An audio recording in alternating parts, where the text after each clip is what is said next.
Hey everyone, this is Steve Weintraub with Collider, and I'm here at the Campari Cinema Center at the Toronto International Film Festival. I want to give a huge thank you to Campari for being our lead sponsor. It allows us to cover both big and small movies and TV shows like Rise of the Raven. How are you guys doing? Great. Thank you very much. So I really want to start with congratulations. I saw the first 2 episodes of your series. I know the whole thing is out in Europe and a huge success on Netflix and blah, blah, blah. But like, I really am impressed with what you guys pulled off. Most people in America will not know anything about the series yet. So how have you been describing it to people? Well, I mean, there is a very short pitch that I can give you, which is, you know how all over the planet, in every city, the church bells ring at noon? The reason for that is our story. So the reason for all the church bells ringing at noon every day, everywhere around the planet, is because a Hungarian hero called John Hunyadi, played by this lovely gentleman here, managed to defeat, with a tiny army, defeat the Ottoman invasion of Europe, changing the course of history forever. So that's because that happened. The Pope declared that the church bells shall ring at noon every day until the end of times. So that's the story that we are telling. Obviously, it's a 10-hour TV drama with lots of wonderful characters, and it's all based on Hungary's history from the 1500s. I think a lot of people have said, and pardon me if this is not correct, that it's sort of Game of Thrones without the fantasy.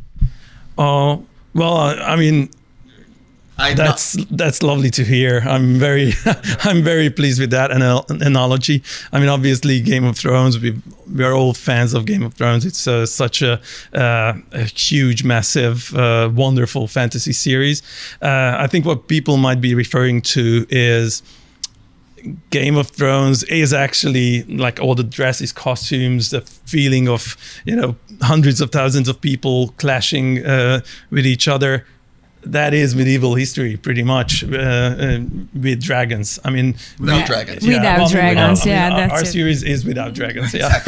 For both of you, I would imagine, so you get the scripts, or you find out auditions, whatever it may be. What was it about your character in this series that said, oh, I need to do this?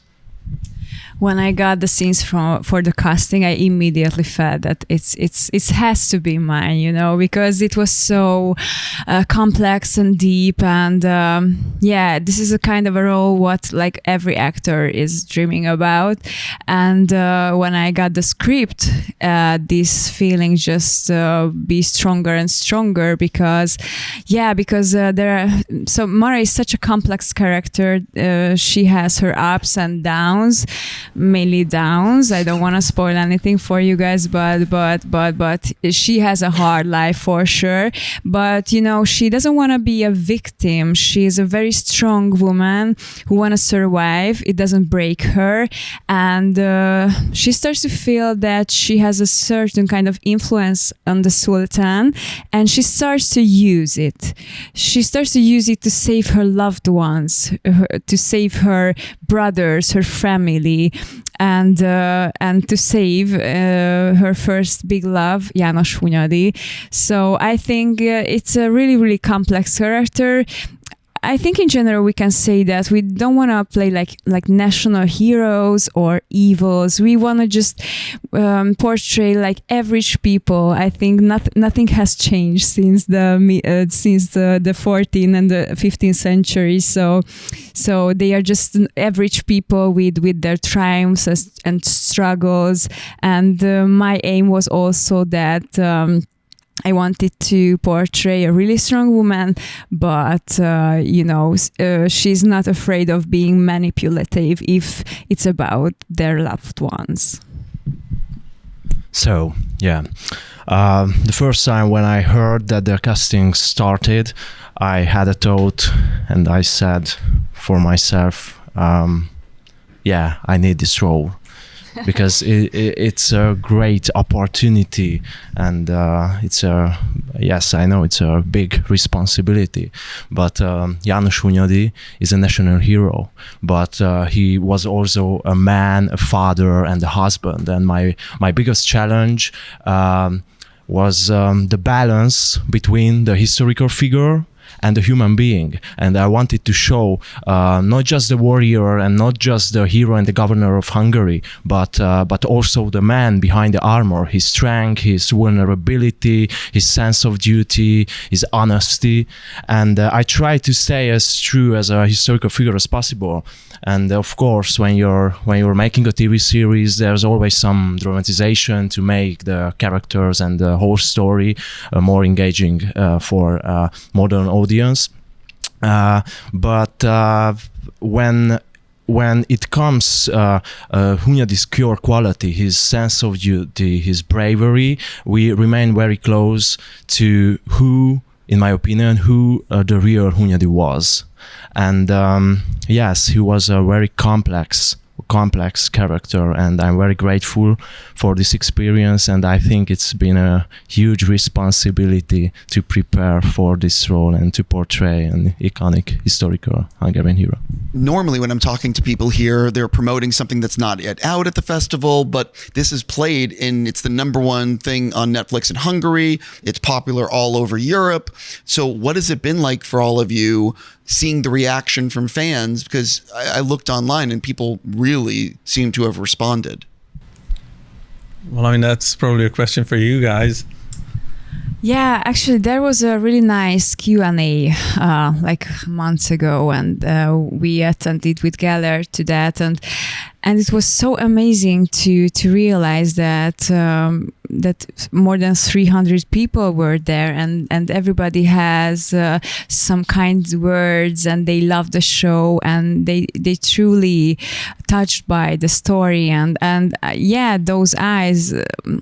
This is why we are doing this, because of the audience, to make them feel special for that few hours when they are in the cinema. And in that Q&A and in that audience meeting, we definitely felt that. Yeah.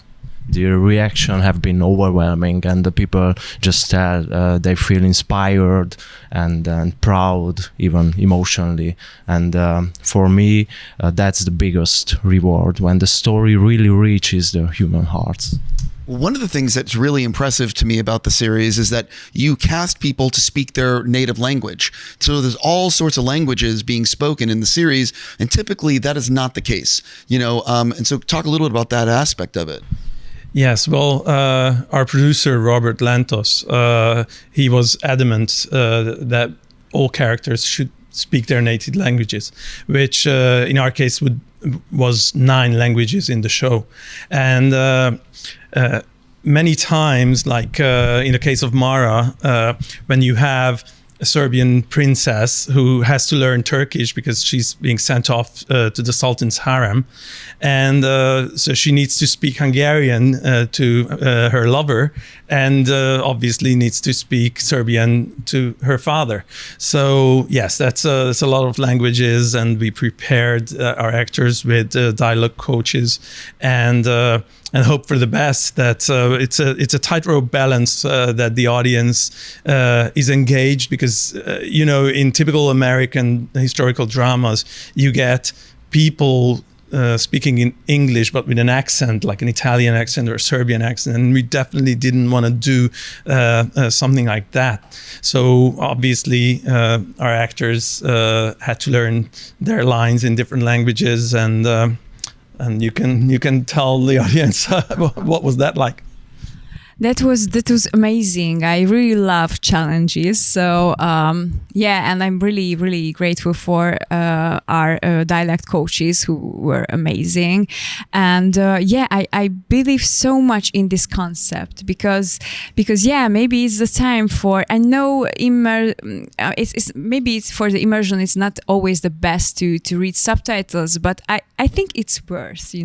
For example, when I watch a French movie, I don't speak French at all, but I always watch it with subtitles. I think the original atmosphere can add something to this, and so that was so I believed in the concept so much. So I was really devoted, and of course, Turkish language is an amazing language, and I was so happy that I have the chance to learn it. I mean, not all of them. I mean, I don't learned Turkish in general, but I didn't want to be, like a parrot. I'm very confused. So you didn't want to learn like 5 languages for this role? I'm joking around. I'm like, that seems like a lot of work. Yeah, a lot of work. But when you're committed, when you have such a complex opportunity to portray such a strong and interesting character, it's like, yeah, you have to just learn that line, and besides, you can learn Turkish, and it's amazing. And it was also good in the case of Turkish that there was not so much pressure on me, because Mara is also just arrives at the harem, and there she learned the language. But in case of the Serbian, it was a little bit more difficult, because I have to speak like a native. So, and with world famous superstar Rada Sherbejia, which I admire him, and it was amazing, and I'm so honored to be able to play with him. And in this case, I was a little bit nervous, I have to admit, but in the end it turned out to be really, really good. So yeah, that was also good. And in the series, I had the opportunity to speak in several languages, as Hunyadi, according to historical records, spoke at least 6 or 7 languages, since he has many nationality serfs in his army over the decades, including Hungarians, Romanians, Serbians, Austrians, and so on. So I had to speak in Serbian, Croatian, which I found the hardest, and which several language coaches helped me with. Yeah. But the most line I have are Italian, actually, when they spent time in Milan. So, yeah, it was a wonderful journey. Oh, I'm sure this was an amazing experience for the two of you. It had to have been. I would have asked you 1,000 other questions, but I'm already out of time. I'm just going to say that I'm sure you're going to have or having an amazing Toronto Film Festival, and it's really an honor, because they don't pick too many TV shows. So it's really cool that your show got picked. Thank you so much. Thank you very much. I appreciate enjoy TIFF. Thank you for coming in, and look for more interviews on Collider soon.